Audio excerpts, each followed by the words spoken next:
everybody assumes that everybody in Kentucky starts hunting from the time they're 5 years old, and a lot of us do. But let's talk about the conversation we had, which by the end we were both in tears.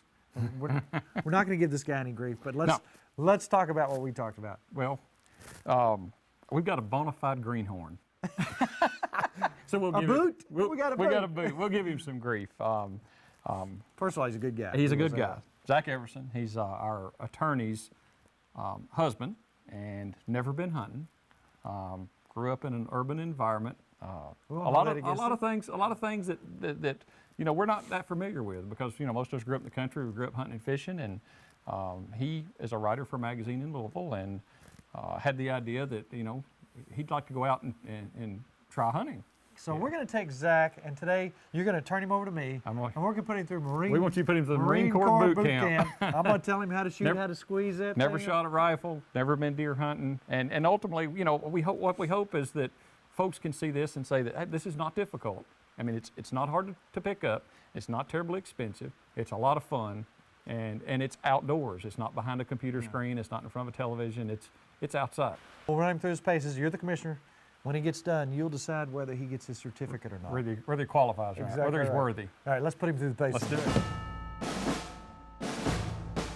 What brought this concept into your mind? Was it your wife working, or did you actually want to try? I do want to try. The idea was probably originally hers, and that she works for Fish and Wildlife, so I wouldn't have been exposed to any of this if it weren't for her, but I like eating fresh local game. I find it delicious. A lot of what I do involves writing about food, so this is kind of taking it the next step to going out and getting it myself. You've traveled around the world. You go to New York and you get a venison plate at a fancy restaurant. It's going to cost you an arm and a leg. All right? You fix it at your house, it costs the price of a hunting license. And you can, in a zone 1 area, you can take as many does as you want. Next step is going to the gun. Fair enough. You ready? Yeah. You ain't scared? Maybe a little. All right, let's do it. Zach, you now have in your hands a .257 Roberts, and we have a shell in the chamber that's already been shot. So we're going to do something called dry firing the gun. And we asked the owner of the gun if he didn't mind. He said that was fine. All right, now the gun is on safety. That's one thing you always want to know, how the safety works on your gun. In the fire position, you slide that forward, you'll see red, okay? That's when you know it's time to fire. That's on safety, that's on fire. One of the most important things, now, of course, I shot as a kid and I knew this, but in the Marine Corps, they tell you to squeeze that trigger. It should be a surprise when that gun goes off. There's a reason for that. You know what that is? I have no idea. If you make a jerky motion and you pull back, you're going to move that gun. If you just squeeze that trigger and it's a surprise when the gun goes off, you're not altering the movement of that gun. So you're not moving the gun per se. So you're not like bracing to prevent the recoil? Exactly right. And there's not a terrible recoil at all on this gun, so it's not something you have to worry about. Something you do need to think about as you're looking out your scope, you don't want to get too close because it can pop you in the eye. You might want to turn your head around backwards when we actually do start shooting, or now. When you get your target and you're ready to shoot, take a deep breath in, let about half of that breath out, then put your finger on the trigger. Never put your finger on the trigger until you're actually ready to shoot something. When your target is established and you know that it's broadside and you have a presentable shot, that's when it's time to put your finger on the trigger, take your safety off, and squeeze that trigger. Get familiar with the action of that gun and take that deep breath, let it half out, and squeeze that trigger until it goes off. Always put the safety back on. This is so obvious, but we have to say it. Never point your gun in a direction where there are people, even if the safety's on, even if you think the gun's empty. So it looks to me like you're ready to try a live round. You feel comfortable? Absolutely. You ready to go? You got your eye protection, your ear protection, and you ain't even scared. Not yet. All right, we now have a live round in the chamber. The gun is on safety.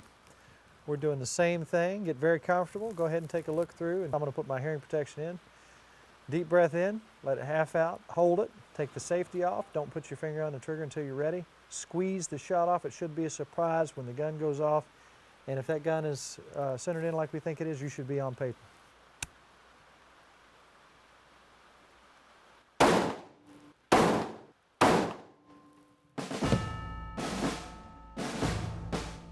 get 3 patches today. The first one is marksmanship.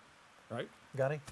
I'd say he has to pass on that one. Although, you know, we'd like to see him shoot just a little bit better, but Marines always strive for improvement, don't they? I tell you what, for a first-time guy, I was watching everything he did. I saw nothing glaring. Yep. His form was good. He did everything he's supposed to do. Now, the second thing we're going to do, and this is good common sense, but we're going to still talk about safety, the things we have to deal with when they're out in the field. And if he gets that patch, then we go to the barn. Then we go to the barn. Then if he finally shot placement. We got to have shot yeah, placement. shot placement, but that's all part. We're gonna include that in important. safety. But if he gets the deer, he gets the patch.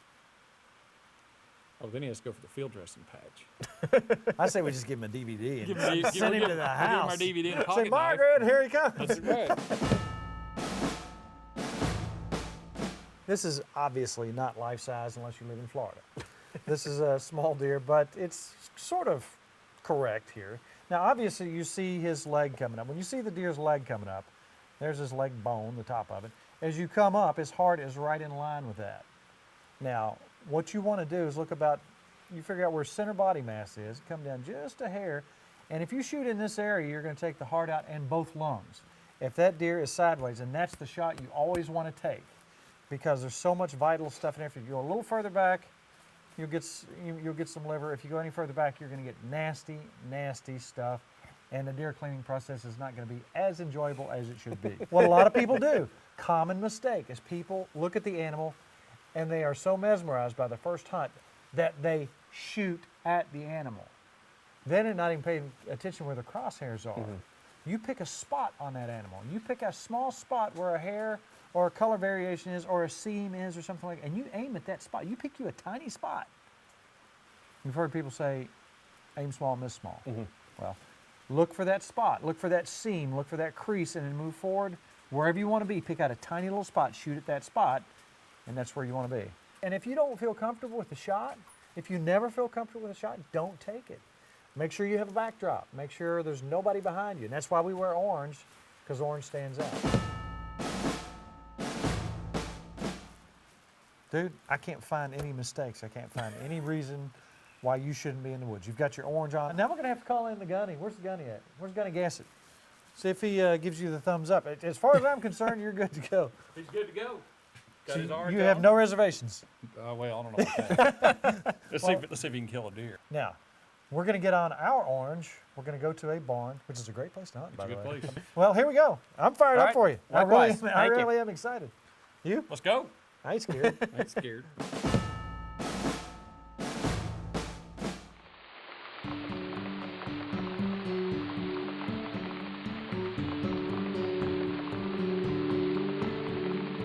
So this is just like a zoom on a camera. Okay. It's on 5, it'll go up to 9. If you go up, the higher you go, the more sensitive it is as far as, because you're looking at it, you're narrowing the field of view. So, but if he's way out there and we decide you're going to shoot him, you want to crank it all the way up, because you need to magnify him. You want him as big as possible. Okay. Go. But right now, 5 or 6, about right there is good. Cool.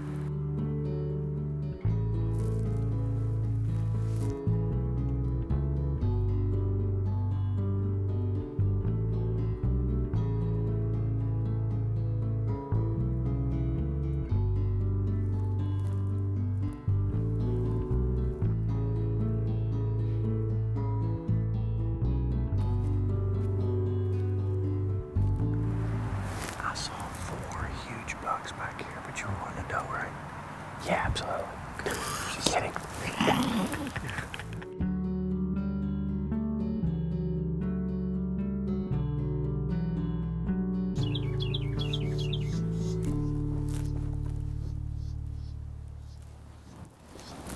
You see him? Yep. You can take him. Stop. He's good. Okay, go.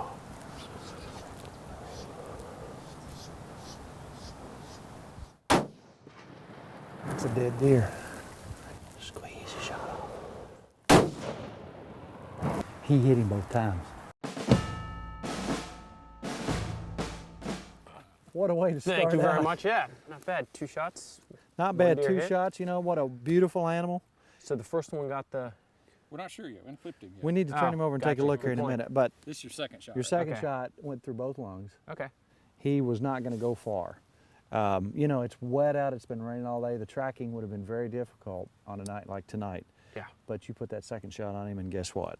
Now, one thing we always say at the end of the show, and we mean this, is always thank the landowner. We want to thank Robin Gassett from Licking River Outfitters. I'll tell you what, he does a lot of great things for folks who have, I don't call them disabilities, I call them aggravations, but people, he'll take somebody in that barn, put them in a wheelchair. So we thank him for letting us come out here and hunt on this beautiful property and taking this beautiful deer. And now the fun begins. If you do decide to process this yourself, no kidding, once you get his guts out, put some ice in him. And if you want another challenge, get your good sharp knife, look at our video, There and you go. process your own deer. Process your own deer. What do you think, Gunny? Hey, he did well. You taught him well? I tell you what, He did what we asked him to do. you know what? 2 shots. That first shot, that's not an easy thing. It was 125 yards. Long shot. The deer came in. I could tell he was hurt. It took you a minute to find him. Once she's on him, boom. He didn't go 20 yards. I'm tickled to death. What's impressive to me is this afternoon at lunch today, he had never shot a rifle before, and now he's got a nice Exactly. a nice freezer full of meat and a nice trophy. That's a big deer.